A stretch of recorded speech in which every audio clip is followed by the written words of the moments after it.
Ahora sí. Una vez más, hermanos, vamos a pedirle ayuda al Señor. Padre, vamos a predicar tu palabra una vez más. Y estamos tan conscientes de nuestras propias limitaciones.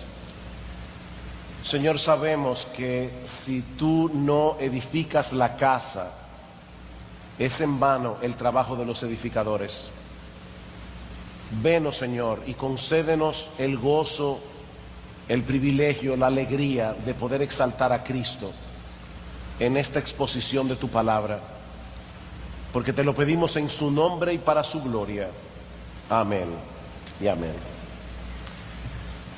En estas conferencias hemos estado hablando acerca de la predicación de la palabra y se ha estado insistiendo una y otra vez en este tema. Pero tenemos que entender, mis hermanos, que la predicación del Evangelio puede llegar a ser muy frustrante por la falta de respuesta de la gente a quienes predicamos. Guillermo Carey, el padre de las misiones modernas, tuvo que predicar durante 7 años en la India antes de ver su primer fruto. Y lo mismo sucedió con Adoniram Judson en Burma. Nosotros quisiéramos que todo el mundo aceptara el Evangelio de todo corazón. Sabemos que se trata de un asunto de vida o muerte, pero mis hermanos, yo quiero ser realista. Lamentablemente eso no es así. De hecho, muchos reciben nuestro afán evangelístico no como un acto de amor, sino como una molestia. De hecho, algunos lo reciben como un insulto. Cuando yo era recién convertido, yo quise compartir el Evangelio con uno de mis mejores amigos de la adolescencia. Y cuando digo que era uno de mis mejores amigos de la adolescencia, me estoy refiriendo, hermanos, a que durante años, casi una década, ese amigo y yo salíamos todos los días. Éramos amigos muy cercanos. Pero cuando yo me convertí y traté de compartir el Evangelio con mi gran amigo, no solo me frenó en seco, sino que nunca más lo volví a ver hasta el día de hoy. Eso es una realidad, hermanos. Predicar el Evangelio no siempre produce el fruto que queremos.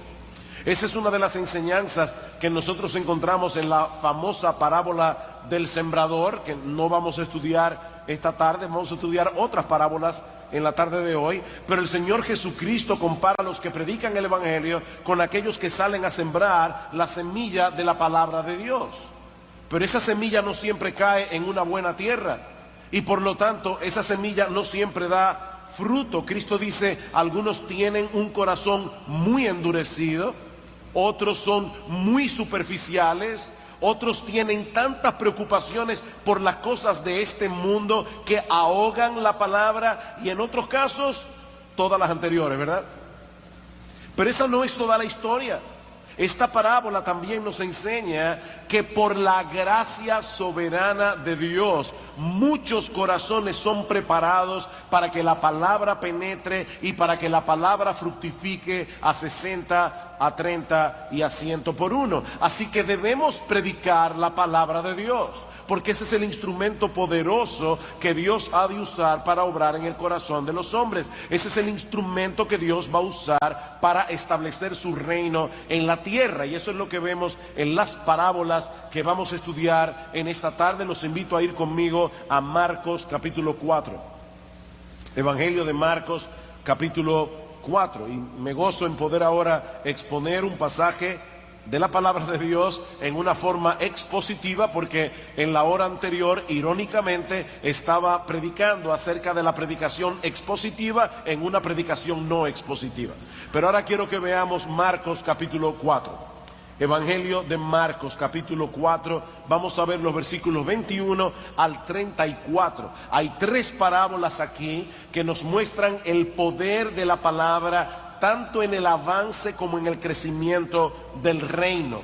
La primera de esta parábola se encuentra en los versículos 21 al 25. También les dijo: ¿Acaso se trae la luz para ponerla debajo del almud o debajo de la cama? No es para ponerla en el candelero, porque no hay nada oculto que no haya de ser manifestado, ni escondido que no haya de salir a la luz. Si alguno tiene oídos para oír, oiga.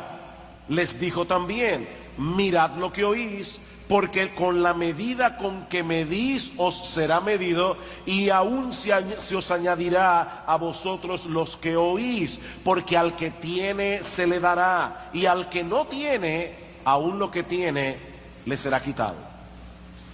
¿Qué son las parábolas? Bueno, las parábolas son comparaciones, básicamente. El Señor se vale de una imagen, de una historia de la vida cotidiana, para enseñar verdades espirituales en una forma fácil de entender, en una forma memorable.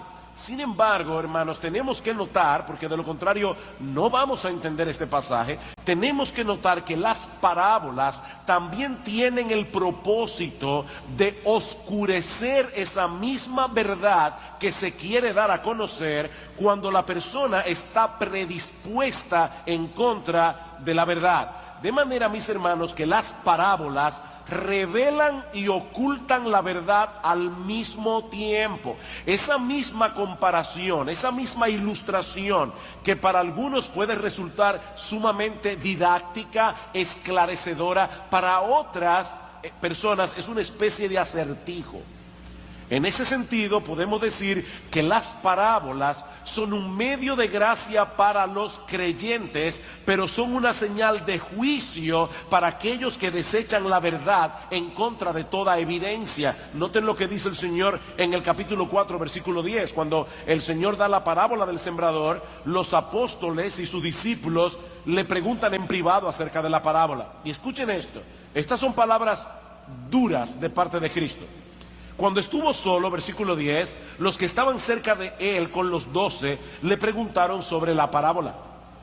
Y les dijo: a vosotros os es dado saber el misterio del reino de Dios, mas a los que están fuera, por parábolas todas las cosas, para que viendo vean, pero no perciban, y oyendo oigan, pero no entiendan, para que no se conviertan y les sean perdonados los pecados. Hermanos, ¿de qué está hablando Jesús aquí? Él está diciendo claramente: a ustedes yo les voy a explicar el significado de esta parábola. Piensen por un momento en la parábola del sembrador. Si nosotros no tenemos la explicación de Cristo, aquello parece una simple lección de agricultura, ¿verdad? El sembrador sale a sembrar, parte de la semilla cae en buena tierra, otra cae en una tierra que no es tan buena, y así sucesivamente. Pero luego el Señor en privado les dice a los discípulos: la semilla es la palabra de Dios, el sembrador es el que predica la palabra, y el terreno son los corazones de los hombres. Ahora podemos entender cuál es el significado espiritual de una parábola tan simple como la parábola del sembrador. Pero esas personas que estaban allí en aquel día no entendieron absolutamente nada. ¿Por qué Cristo les hablaba en parábolas? Estos judíos habían escuchado a Jesús predicarles el evangelio en una forma llana y directa. Ellos le habían visto demostrar su poder a través de milagros, a través de sanaciones, pero aún así no creyeron. De hecho, si ustedes leen el capítulo 3 al final del evangelio de Marcos, que nos prepara para estas 4 parábolas en el capítulo 4, van a ver que allí los fariseos se atrevieron a acusar a Jesús de que él sacaba a los demonios con el príncipe, por el príncipe de los demonios. Ellos se atrevieron a decir que Jesús estaba endemoniado, y ahora estaban sufriendo las consecuencias de tener que escuchar ese mensaje del evangelio en una forma enigmática. De ahora en adelante, solo los discípulos de Jesús tendrían el privilegio de recibir las enseñanzas de Cristo con toda claridad. Versículo 11 otra vez: y les dijo: a vosotros os es dado saber el misterio del reino de Dios, mas a los que están fuera, por parábolas todas las cosas. Versículo 33: con muchas parábolas como esta les hablaba la palabra conforme a lo que podían oír, y sin parábolas no les hablaba, aunque a sus discípulos en particular les declaraba todo.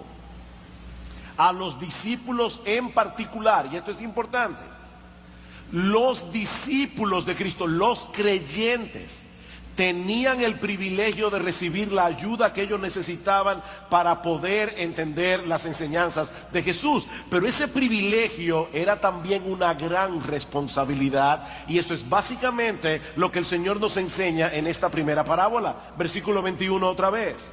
También les dijo: ¿acaso se trae la luz para ponerla debajo del almud? El almud era una especie de canasta que se usaba en aquellos días para contener o medir granos. Dice: ¿acaso se toma una luz y se pone debajo del almud o debajo de la cama? ¿No es para ponerla en el candelero? Hermanos, obviamente, aunque parezca demasiado obvio, ¿verdad?, debemos recordar que en aquellos días la gente no llegaba a una habitación y encendía un interruptor y se prendía la luz. La única fuente de luz que ellos tenían en las casas eran unas lámparas de barro cocido, que es a las que se refiere el Señor aquí. Así que la idea de esconder esas lámparas, que era la única fuente de luz, era algo completamente ridículo. Bueno, lo que el Señor está diciendo es: así de ridículo es esconder la palabra de Dios. Nosotros tenemos un gran privilegio, los cristianos, por el hecho de que el Señor haya abierto nuestros corazones para recibir su palabra y para creer. Mis hermanos, esto es algo que no debemos dar por sentado. En el mundo hay millones y millones de personas que no tienen ningún interés en la palabra de Dios, porque para ellos es un libro irrelevante, para ellos es un libro completamente incomprensible. ¿Qué dice Pablo en 1 Corintios 2:14? El hombre natural no percibe las cosas que son del Espíritu de Dios, porque para él son locura. ¿Y qué es un hombre natural? Es un hombre que no ha sido regenerado. Para él son locura y no las puede entender, porque se han de discernir espiritualmente. ¿Alguna vez ustedes han visto estos fanáticos de la ópera, que les encanta que las personas escuchen ópera? Y ponen a individuos que ni les gusta el estilo musical, ni saben ni pío de italiano, y lo ponen a escuchar la ópera. Bueno, es posible que esa persona pueda deducir algunas cosas al ver la actuación de los cantantes, porque en la ópera se actúa, ¿verdad? O a través de los gestos corporales de los artistas, pero ellos seguramente van a perder la esencia de la trama. Ellos no van a poder apreciar la riqueza de la lírica. Mis hermanos, algo similar ocurre cuando el incrédulo escucha la palabra. Es como un pollo viendo televisión. Él entiende algunas ideas aquí y allá, pero él no puede entender la esencia del mensaje. Él no puede captar el tesoro incomparable que se le está ofreciendo en el Evangelio. Pero hermanos, qué privilegio nos ha dado Dios. Dios te abrió el entendimiento, si tú eres creyente, no solo para que puedas entender la palabra de Dios, sino para que ames la palabra, para que obedezcas la palabra. Nosotros, como dice John MacArthur, hablamos el lenguaje de Dios. Dios nos enseñó su lenguaje. Y mis hermanos, eso es lo que distingue a un verdadero creyente de uno que no lo es. Y eso es vital enfatizar en el día de hoy, porque mucha gente cree que cree, pero no cree. Su estilo de vida desmiente su profesión de fe. Una cosa no encaja con la otra. ¿Qué decíamos en el mensaje anterior? ¿Cómo se distinguen las ovejas de Jesús? Porque escuchan su voz, porque siguen a Jesús. Mis ovejas oyen mi voz, yo las conozco, me siguen. Esa es la marca distintiva, mis hermanos, del verdadero cristiano. El cristiano escucha la palabra, ama la palabra, cree la palabra, obedece la palabra. De lo contrario, no es creyente. Y lo que el Señor está diciendo aquí en esta parábola es que ese tesoro que se nos ha confiado de entender la palabra, de amar la palabra, de apreciar la palabra, debemos compartirlo con otros. ¿Por qué otra razón se nos ha dado una lámpara si no es para alumbrar, para que esa luz pueda brillar? Hermanos, es inconcebible que en una casa que está completamente a oscuras, alguien tenga una lámpara en la mano y decida ponerla debajo de una canasta o esconderla debajo de la cama. Pero es más inconcebible cuando se trata de la luz del Evangelio. Mis hermanos, nosotros vivimos en un mundo que está completamente en tinieblas, en oscuridad, en perdición. ¿Qué dice el Señor en Juan 8:12? Yo soy la luz del mundo. Yo soy la luz del mundo. El que me sigue no andará en tinieblas, sino que tendrá la luz de la vida. Algunas familias en Galilea en esos días eran tan pobres que solo tenían una lámpara en la casa. De manera que los únicos que tenían luz eran los que estaban en esa habitación donde estaba la lámpara. Lo que Jesús está diciendo es, en la casa del mundo hay una sola lámpara y soy yo. El que no está alrededor de Jesús está en tinieblas, no tiene luz. Y lo que el Señor nos está diciendo, hermano, a ti y a mí, es que si nosotros tenemos esa luz, tenemos que hacerla brillar. Versículo 22. Porque no hay nada oculto que no haya de ser manifestado, ni escondido que no haya de salir a la luz. ¿De qué está hablando Cristo aquí? Algunas personas dicen, bueno, que lo que tú haces en secreto te lo van a sacar en público en aquel día. Bueno, yo creo que eso va a suceder en el día del juicio, pero no es de eso que está hablando el texto.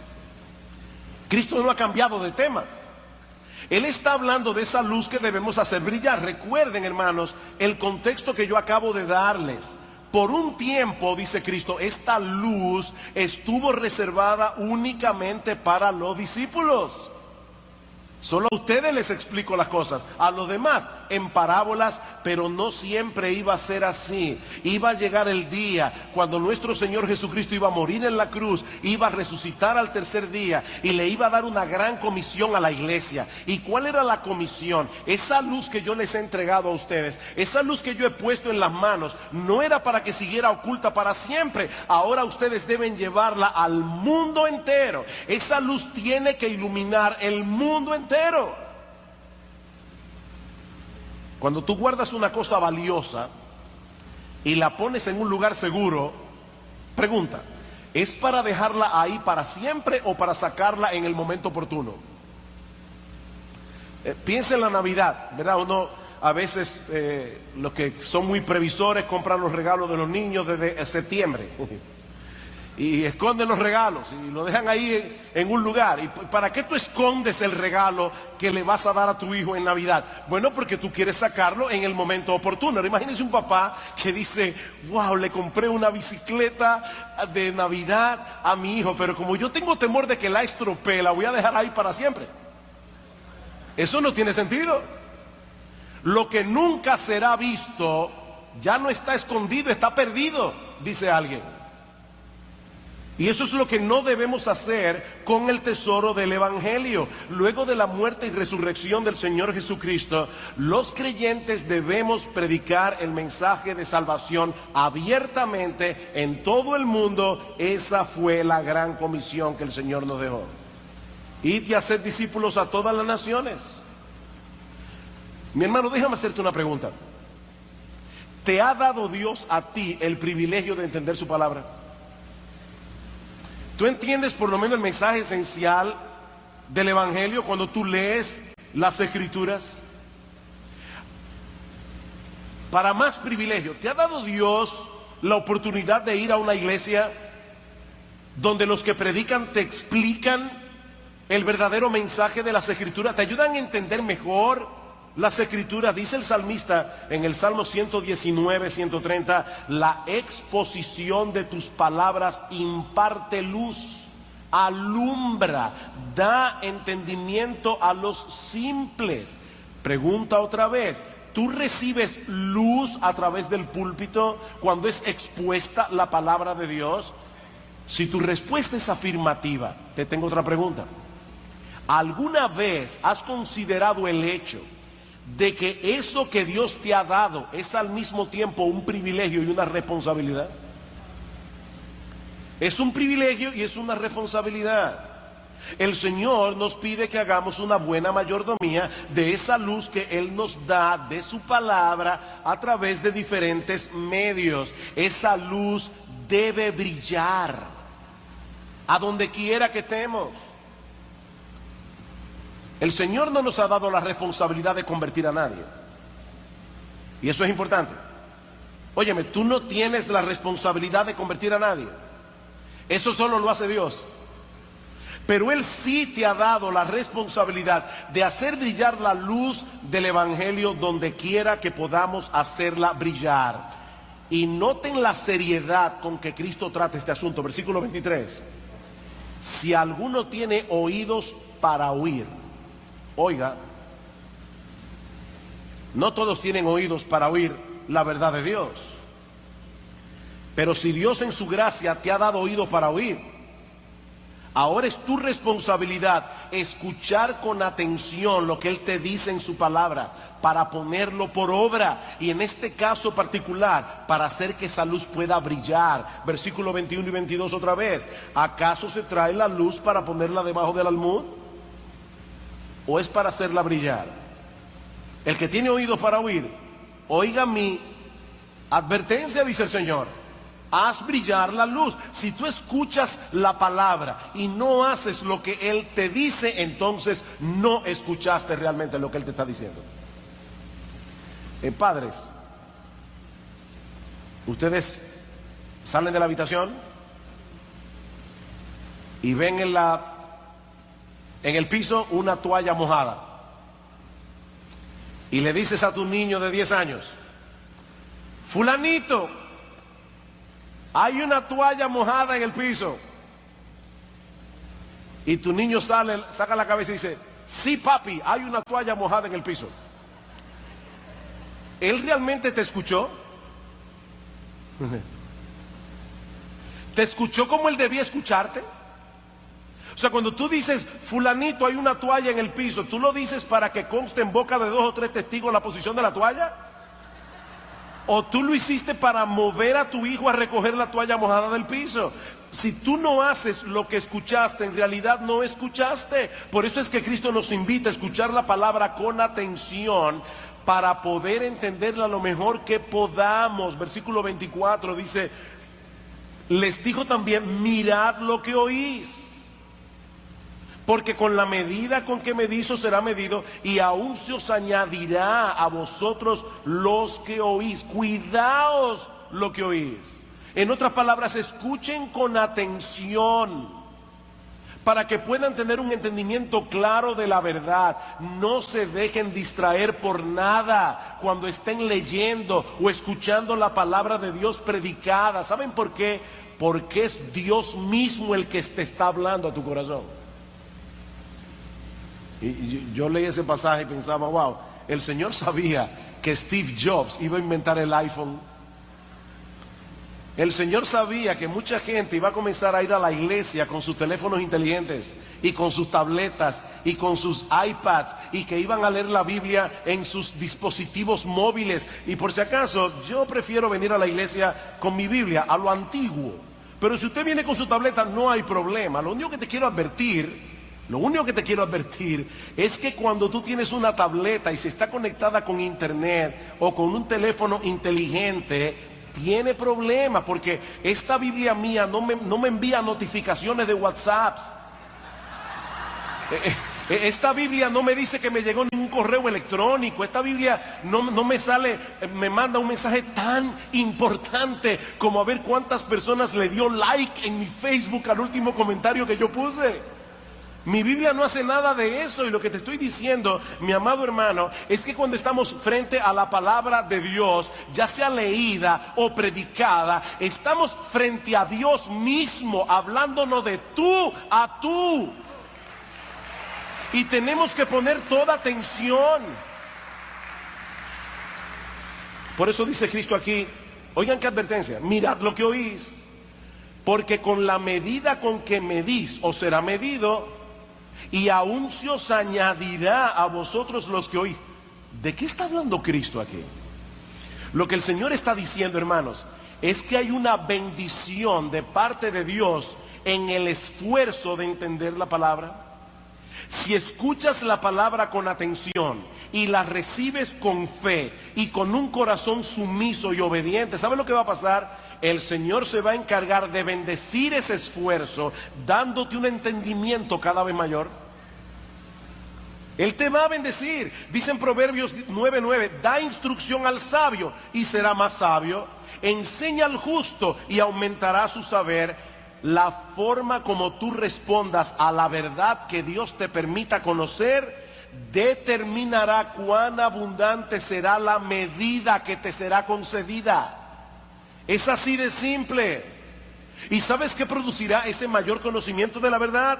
Más conocimiento de Dios, un mayor gozo, una mayor confianza en sus promesas, más santidad, menos apego a las cosas de este mundo y sobre todas las cosas un mayor aprecio y amor por la persona de nuestro Señor y Salvador Jesucristo y una mayor satisfacción en Él. ¿Saben lo que pasa con un cristiano que tiene todo eso? Brilla más en el mundo.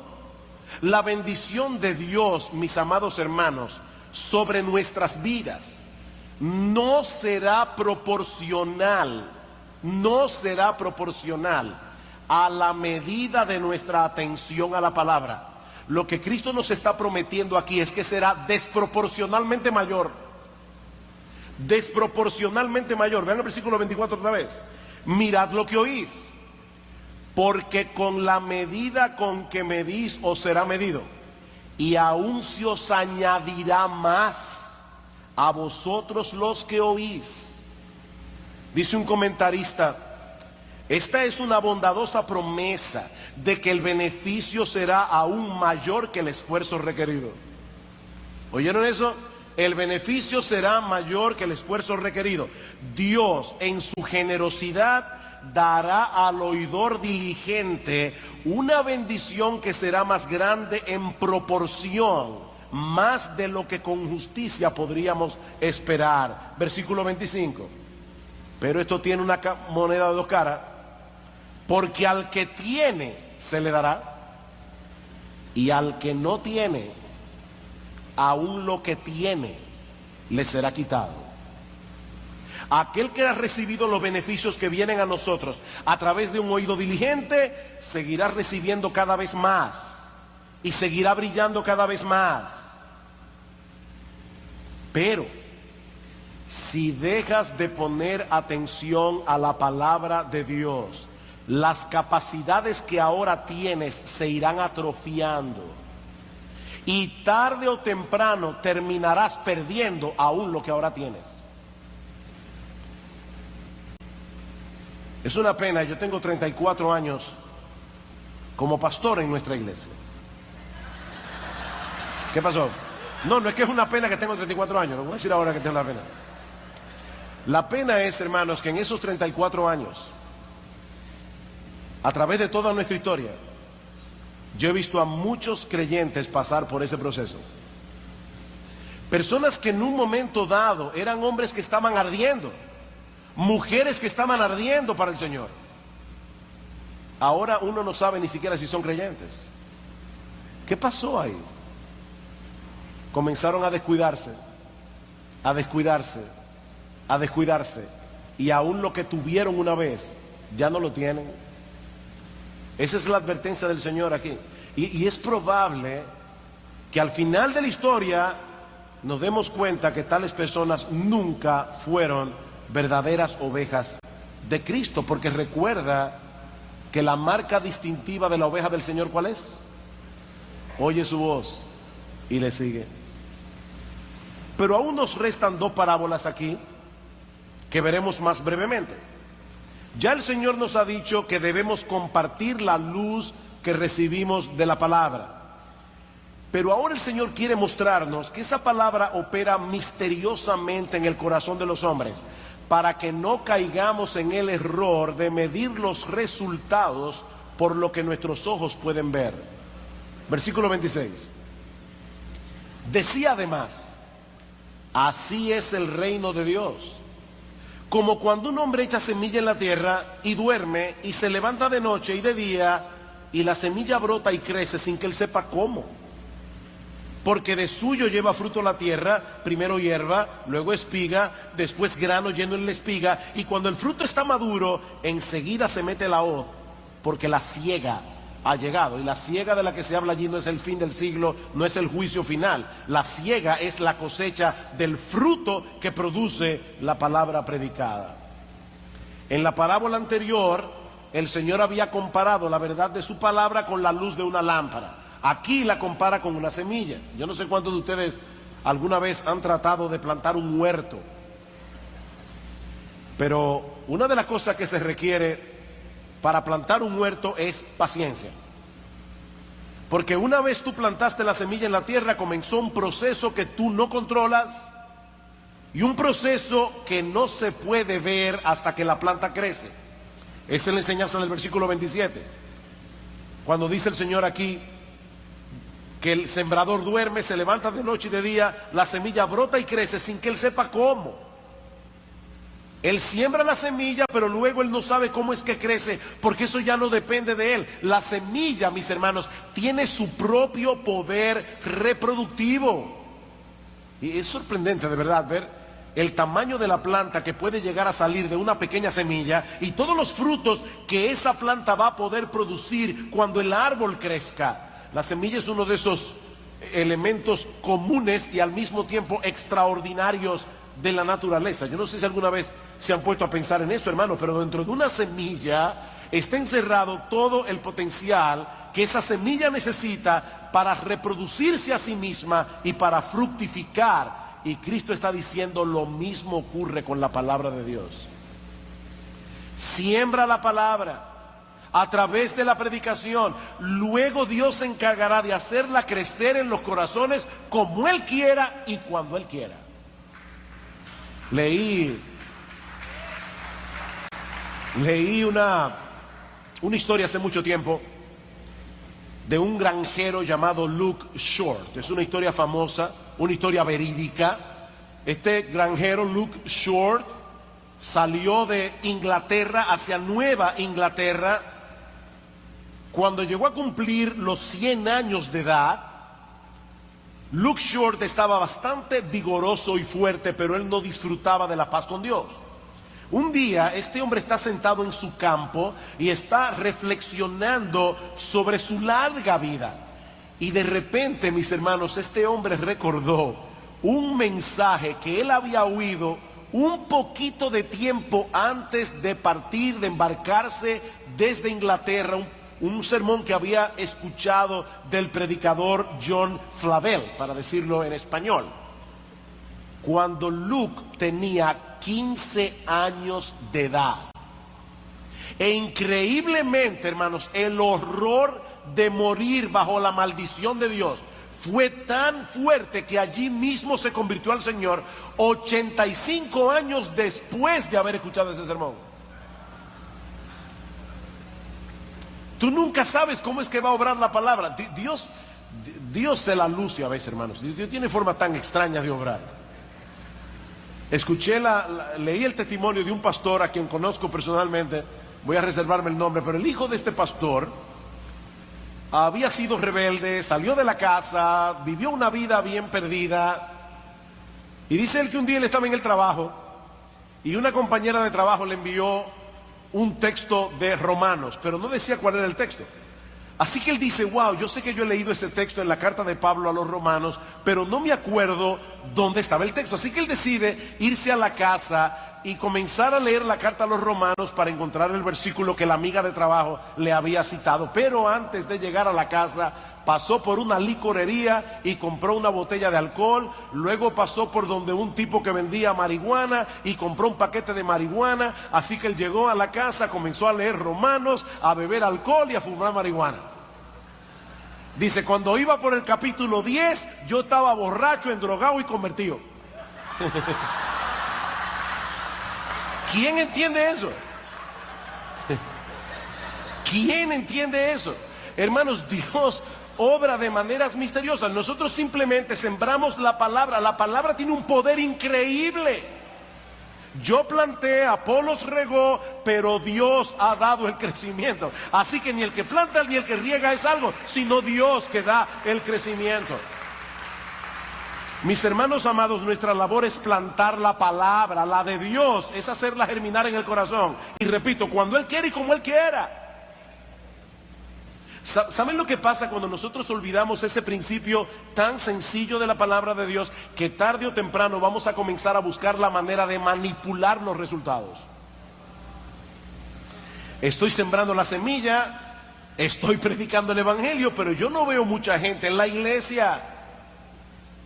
Tal vez debemos usar otra metodología. Tal vez debemos introducir otras actividades en la iglesia o usar una música más cool para atraer a los jóvenes sobre todo. Mira, mi hermano, déjame decirte algo. La salvación es del Señor. Solo Él puede darle vida a un pecador que está muerto en sus delitos y pecados. Y Él ha decretado hacer eso únicamente a través de la predicación de la palabra. Haz lo que tú quieras en la iglesia. No vas a lograr que los pecadores vengan al conocimiento del Señor. Dice en Juan 1:13, los que experimentan el nuevo nacimiento no son engendrados de sangre, ni de voluntad de carne, ni de voluntad de varón, sino de Dios. En otras palabras, eso no depende de nosotros. ¿Oyeron eso, padres? Padres que están aquí, la salvación de nuestros hijos no está en nuestras manos. Y yo sé que hay una carga en nuestros corazones por la salvación de los nuestros, por la salvación de nuestros hijos. Pero mi hermano, tú no puedes llevar esa carga sobre tus hombros, déjasela al buen pastor. Tú no puedes lograr la salvación de tus hijos, ni la de ellos, ni la de nadie más. Nuestro único papel es sembrar la semilla. Y a veces nos va a dar la impresión de que no está sucediendo nada. Yo recuerdo cuando yo estaba recién convertido, entré a la universidad a estudiar arquitectura y tenía dos amigas, o una amiga mejor dicho, y una amiga de la amiga. Y cuando yo le predicaba la palabra a mi amiga, ella lloraba. Y yo decía, wow, le comentaba a veces a mi esposa, ya éramos amigos en ese tiempo, le decía, wow, yo creo que fulana va a ser mi primera convertida. Esa es mi inocencia de nuevo creyente. Oye, pero ella tiene una amiga que es tan dura. Esa muchacha no pone atención a la predicación, no le importa. Resultado: la amiga que lloraba todavía sigue ahí, inconversa. La otra se convirtió al Señor y ahora está en la presencia del Señor porque murió para Él y vivió para Él. Ese es el resultado de la palabra, hermanos. Dios lo hace misteriosamente. Esa semilla es tan poderosa que cuando es sembrada en un corazón preparado por la gracia soberana de Dios, nada ni nadie va a detener el resultado. Eso es imposible. Es la palabra de Dios. De hecho, me encanta como lo dice el mismo Señor aquí. Dice en el versículo 28, porque de suyo lleva fruto la tierra, primero hierba, luego espiga, después grano lleno en la espiga, y cuando el fruto está maduro, enseguida se mete la hoz, porque la siega ha llegado. De suyo, por sí misma. La palabra griega es automate. Lo que Cristo está diciendo es que hay un proceso divinamente automatizado ahí. Encárgate de predicar la palabra. El Espíritu Santo se encarga del resto. Así que debemos hacer brillar la luz. En segundo lugar, esta palabra que sembramos opera misteriosamente. Pero hay una tercera parábola aquí, y es que el reino de Dios experimentará un crecimiento desproporcionado en comparación con la pequeñez de sus inicios. Versículo 30 del capítulo 4. Decía también: ¿a qué haremos semejante al reino de Dios? ¿O con qué parábola lo compararemos? Es como el grano de mostaza, que cuando se siembra en la tierra es la más pequeña de todas las semillas que hay en la tierra. Pero después de sembrado, crece y se hace la mayor de todas las hortalizas y echa grandes ramas, de tal manera que las aves del cielo pueden morar bajo su sombra. La semilla de mostaza es la más pequeña que se sembraba en los campos de Israel. No es la más pequeña del mundo, pero es la más pequeña de la semilla que se sembraba en Israel. Mide aproximadamente 1 o 2 milímetros de ancho. Para que tengan una idea, es como un grano de arena entre tus dedos. Y sin embargo, puede llegar a producir un arbusto de hasta 12 o 15 pies de altura y 6 pies de ancho. De manera que el crecimiento no es proporcional al tamaño de la semilla. Y lo que el Señor está diciendo a sus discípulos aquí en esta parábola es que así será el crecimiento del reino de Dios. Comenzó con un pequeño grupo de hombres que no parecían tener mucha capacidad de impacto. Hermanos, no idealicen a los apóstoles. Definitivamente no era un dream team.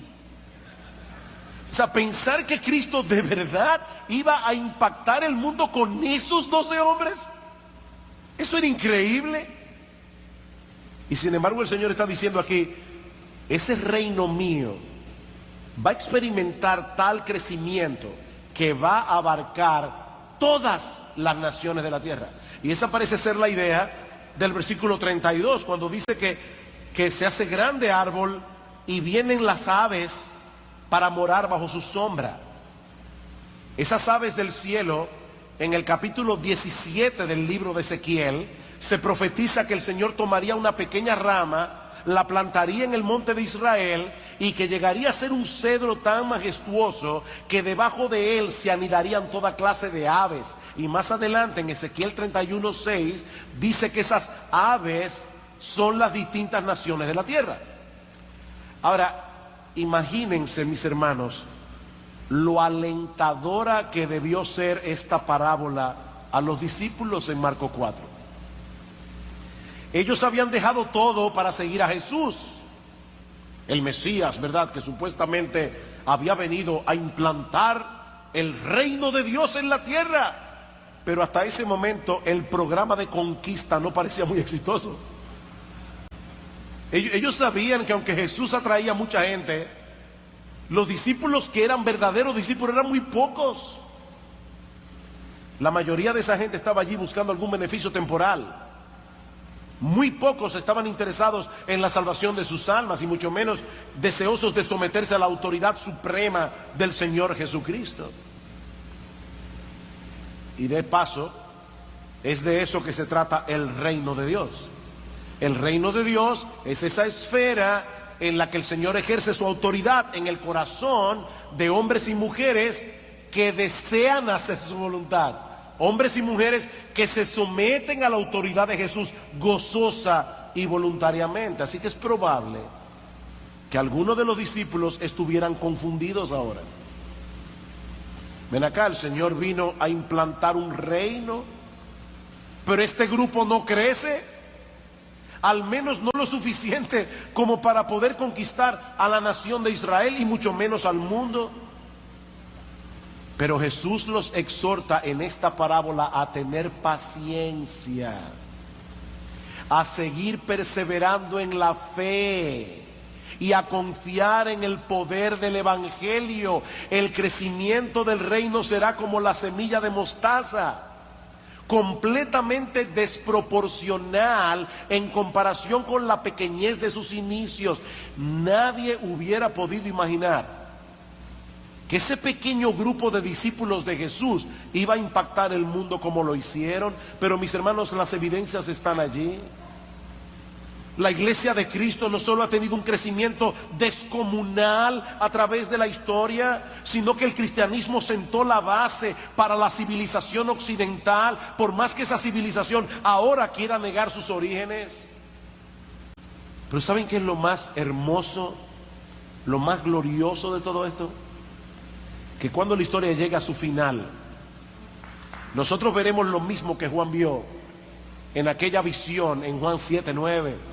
En Apocalipsis 7:9, perdón, a una gran multitud que nadie podía contar, de todas las naciones, de todas las tribus, de todos los pueblos, de todas las lenguas, millones y millones de hombres y mujeres que fueron traídos al arrepentimiento y a la fe por medio de la predicación del Evangelio. Jesucristo verá el fruto de la aflicción de su alma y quedará satisfecho.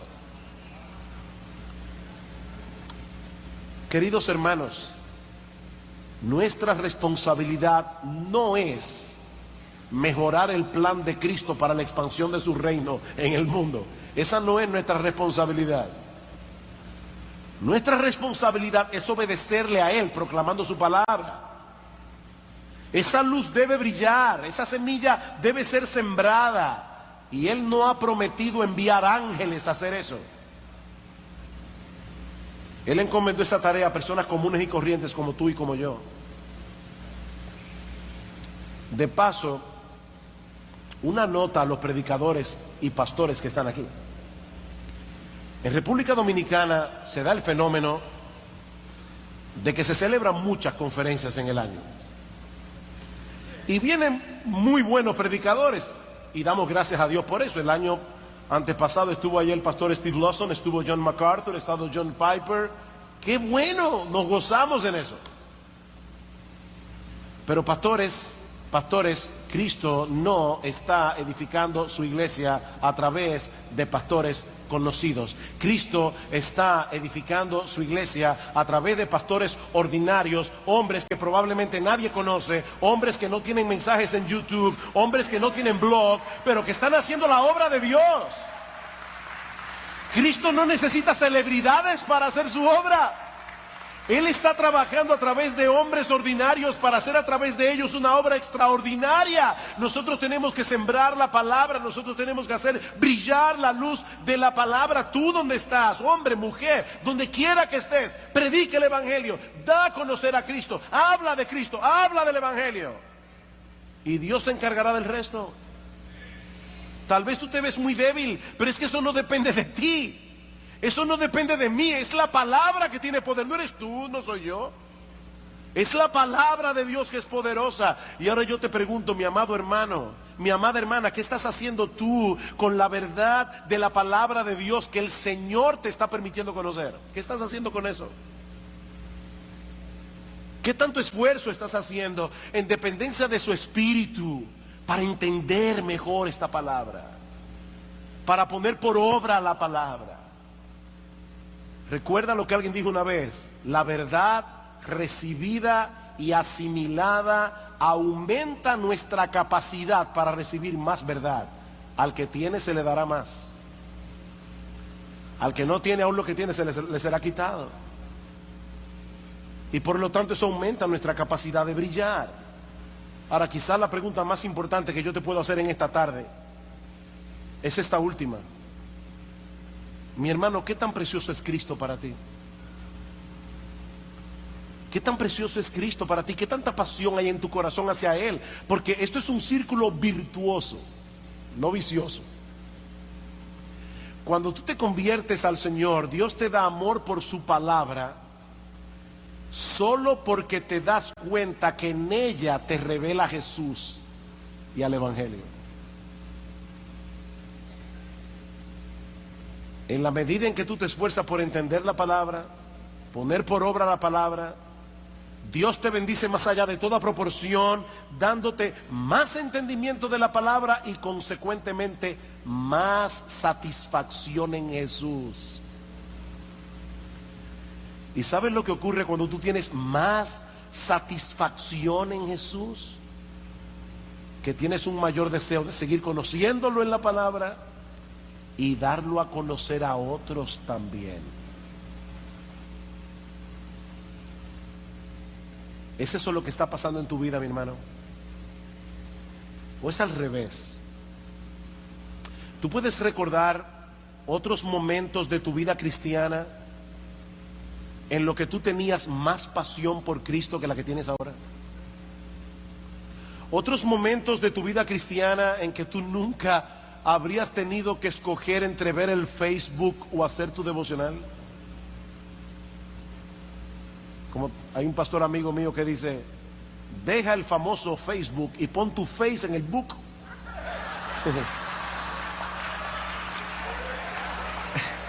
¿Tú recuerdas esa época? Yo recuerdo, estaba hablando con un hermano. Mi esposo y yo tuvimos el privilegio de conocer juntos al Señor. Yo fui invitado a un estudio bíblico un sábado en la noche. El domingo en la mañana la llamé a ella. Yo tenía 17, ya 16, y fuimos juntos a la iglesia. El que gana alma es sabio. Y hermano, yo recuerdo de verdad lo impresionante que fue para nosotros descubrir la Biblia. Wow, ¿qué libro es este? Era extraordinario. Y como estábamos de vacaciones, podíamos leer 10, 15, 20, 25 capítulos diarios de la Biblia.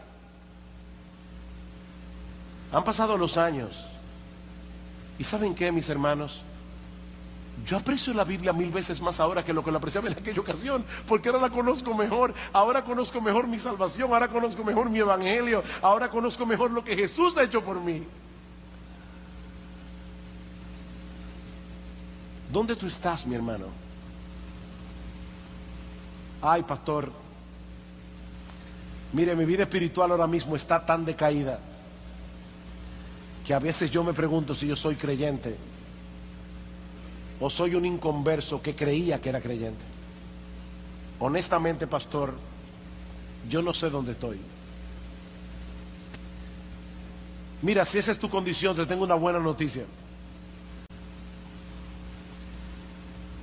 Si tú eres un inconverso que creías que eras cristiano, pero no lo eras, lo que tú necesitas es venir a Cristo en arrepentimiento y fe. Y si tú eres un creyente que está en una muy mala condición espiritual y en una fuerte decadencia espiritual, lo que tú necesitas es venir a Cristo en arrepentimiento y fe. Así que ven a Cristo en arrepentimiento y fe, después averiguamos qué es lo que tú eres. Porque ahora mismo tú necesitas venir a Cristo. Tal vez yo no tengo un análisis para hacerte y saber dónde está tu condición espiritual. Pero mi hermano, vuelve a Cristo. Predícate de nuevo el evangelio. Vuelve a decirle a tu corazón que Cristo es precioso. Vuelve a decirle a tu corazón que no hay nada en el mundo que pueda compararse con Él. Mi hermano, corta de raíz todas esas cosas del mundo que están apagando tu pasión por Jesús, que están destruyendo tu amor y tu deseo, tu hambre por la palabra, y en dependencia del Espíritu Santo, vuelve a la Escritura pidiendo a Dios en oración que abra tus ojos para ver las maravillas de tu ley, porque esa oración es conforme a la voluntad de Dios. Vuelve a Cristo, vuelve a la Escritura, no te quedes allí postrado. Hay perdón en Cristo para todo aquel que cree. La culpa no motiva, hermanos. Dios nos da la culpa simplemente, la culpa viene de Dios, pero Dios nos da la culpa simplemente para movernos al arrepentimiento, para que podamos experimentar el gozo del perdón. Vuelve a Cristo, vuelve al evangelio, vuelve al gozo de tu salvación. Pídele a Dios que tenga misericordia de ti. Pídele a Dios que vuelva a darte el gozo de tu salvación si la tenías. Pídele a Cristo que te salve si no la tienes. Pero no te quedes allí donde estás. Ven a Cristo. Ven a Cristo en arrepentimiento y fe.